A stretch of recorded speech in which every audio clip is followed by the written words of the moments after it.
You know, one of the things, insofar as this is all done with money, and it's people's addiction to money that lies at the heart of this thing.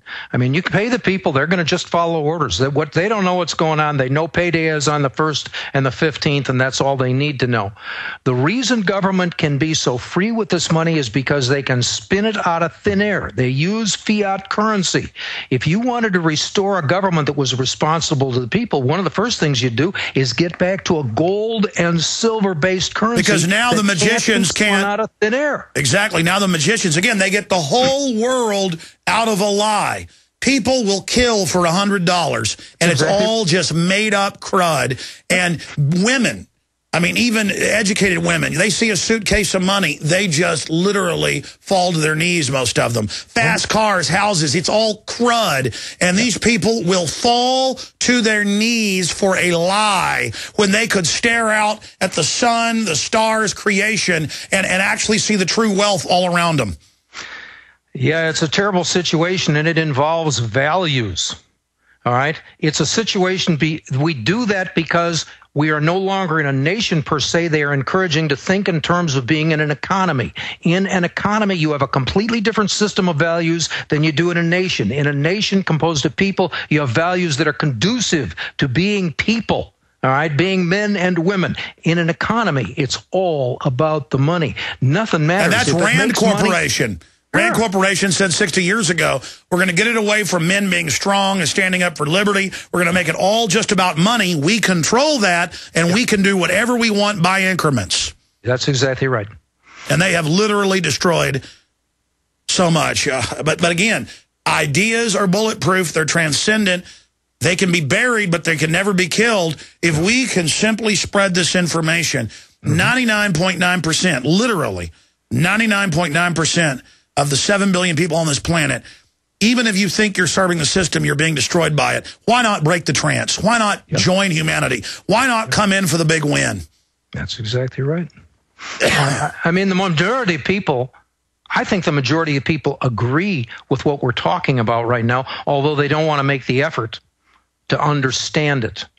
All right, it takes hard work to understand these ideas. They don't just come to you. Well, more than that, the subconscious, as you know, Alfred, is probably 1,000 times more powerful than the conscious. It's the true brain, but the focus is the cerebral cortex. And the subconscious is primitive, though, and it makes a split-second decision. These globalists are scary.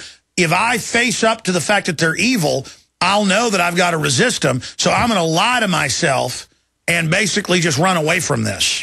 You know, this goes to the concept of consent, in my opinion. It goes back to a spiritual concept. If Satan is real and Satan is looking for your soul, he can't get it by coming up and just putting a gun to your head and killing you. He needs you to consent to sin. He needs you to essentially abandon your own opportunity for salvation by consenting to follow him. He can't just force you. He needs you to sell the birthright for the bowl of soup. That's exactly right. And then you be held. That, in my opinion, is at bottom why they really want your consent. They're not playing for your money because they can print all they want in the house and the land. And Revelation says that the dark magicians that serve the beast traffic in men's souls. And that's what TV and it all about. They want to program you. They want your mind. They want you. They don't care about the money. They control that. They do want your psyche. For all you atheists out there, you can't deny it. They want that psyche because these people are psychic vampires, ladies and gentlemen. These people are vampires.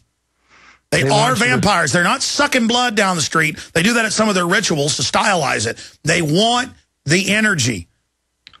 I'd say they want your soul. Yeah. They want you to surrender your soul. We're saying the same thing in a couple of different ways right now, but they can print all the money they want. That's not the issue.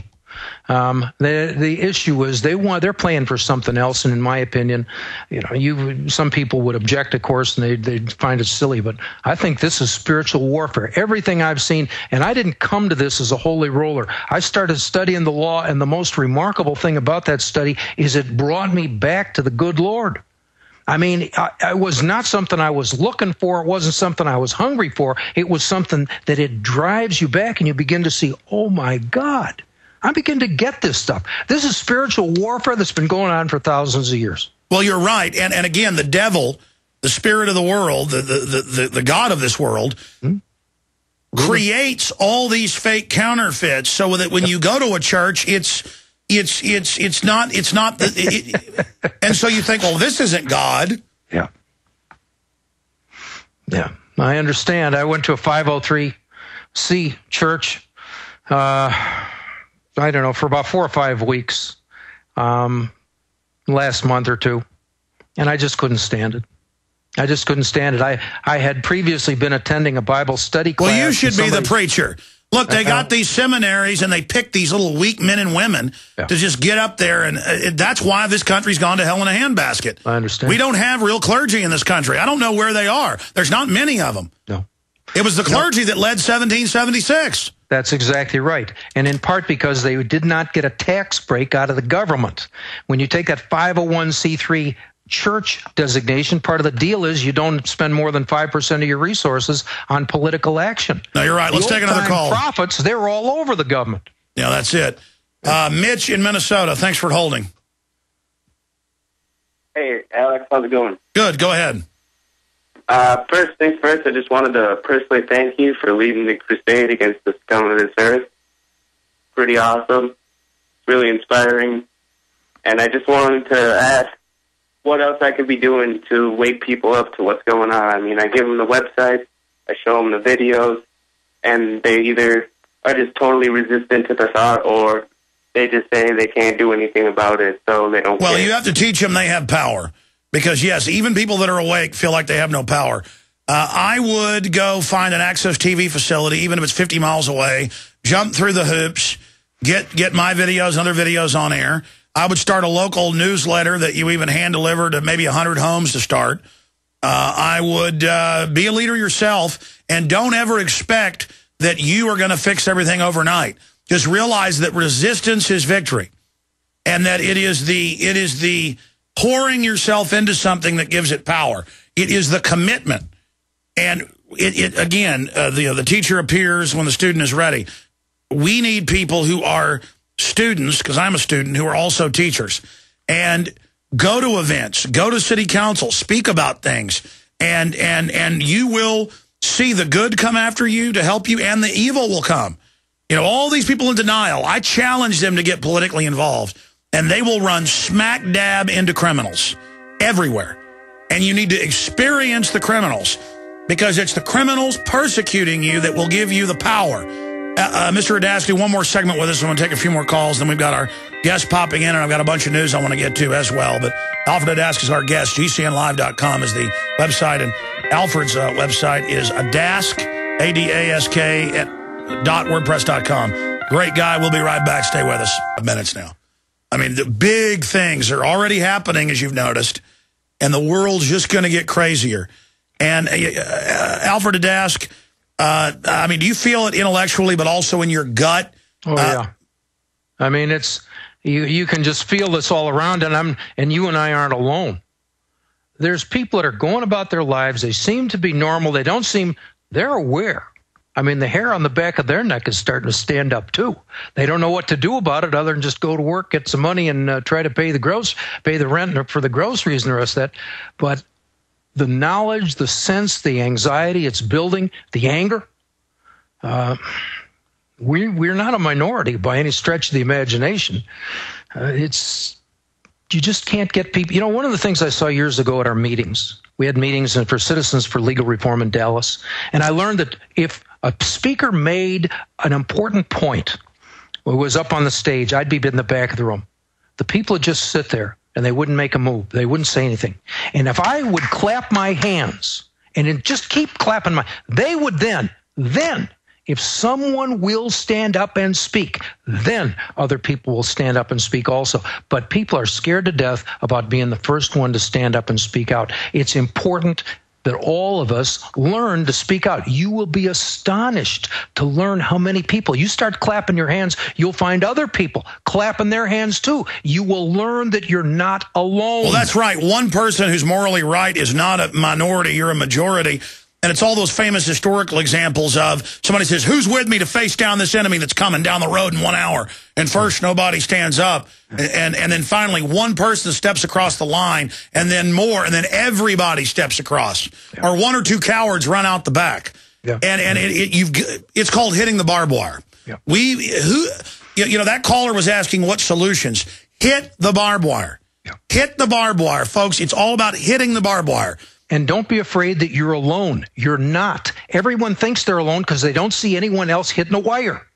You hit the wire, and you'll be surprised how many other people. It'll take a moment. They don't just move in lockstep, but as each of us steps up, more of us step up. And in my experience, the globalists almost have twisted ideas. When the globalists tear one of us apart or even kill one of us or destroy us, it doesn't really intimidate people on average. It actually enrages people. Yeah. And I mean, that's what Thomas Jefferson said, the blood of tyrants and patriots. Mm-hmm. I mean, this is for all the marbles. These people come to kill, steal, and destroy. And people say, oh, you're doing such a great job, Alex or Alfred, fighting them. Oh, I'm not wonderful. I mean, I'm just aware of this. Once you're aware of this, the only action there is to stand up, right? That's exactly right. Once you begin to see the injustice, it's like you used to live where the world was shades of gray. All of a sudden, something happens and you begin to see in color, and you see the bright red color of injustice. And when you do, you can never miss it again. You start to see it. It was before just a shade of gray. You didn't pay any attention. Once you begin to see, you can't turn it off. You're in. Well, I know I've never been more alive than I am now. Yep. And we're going to win this thing, my friend. We don't have a choice. What do you think about folks that spin the Bible and say it's the end of the world, lay down to evil, don't be involved, we're all going to be raptured? My Bible tells me those who stand firm to the end shall be saved. It means my obligation is to stand firm to the end, and that does not mean roll over. It means do what's right, even if it's not going to succeed. Even if you tell me they're going to shoot me tomorrow, my obligation is to stand firm to the end, and that means stand firm for righteousness. Now, I got a lot to learn about that, but still, that's what resonates with me. Well, yeah, I saw a quote the other day, and I think I've said it myself just organically in different ways, but it was from a concentration camp advisor, a survivor, and they said there are some forms of victory, when you persevere, that even though you lose, you win. That's exactly right. I mean, winning in this modern world is really failure. Yeah. I mean, going along, being accepted by the system. If you're being accepted by the system, something's wrong. Yeah. Where did you go wrong? Alfred Adask, is that the best website, adask.wordpress.com? Yeah, that's it. That's the only one right now. Well, I'll say this here and now, because if I forget and for some reason don't have you back on for 6 weeks or something, I want to have you on the TV show next week, because your Skype's the best I've seen, your connection. And I want you to be a frequent guest here on the show, and then I'd like you to host the show yourself sometime. God bless you, my friend. Be glad to do it. Thank you, Alex.